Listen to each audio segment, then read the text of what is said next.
ระยะ 35 ปี AGL ได้ยืนเคียงข้างลูกค้าผ่านทุกยุคทุกสมัย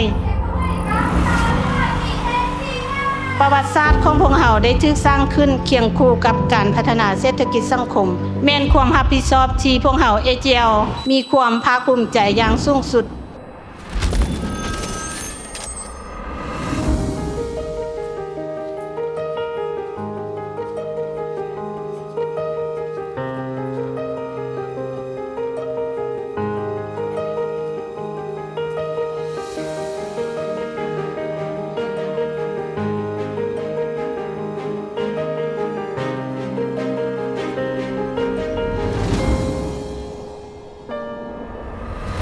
แสดงความยินดีต้อนรับบรรดาทานเข้าสู่งานเฉลิมฉลองบริษัทประกันภัยแห่งประเทศลาวครบรอบ 35 ปีอย่างเป็นทางการ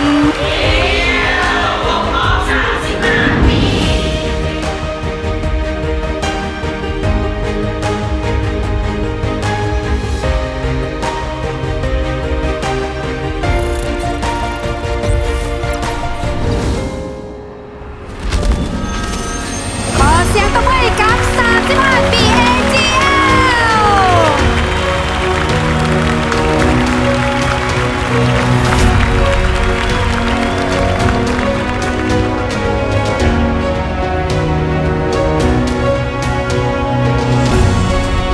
ความอาจสามารถที่เฮ็ดให้บริษัทประกันภัยลาวหรือว่า AGL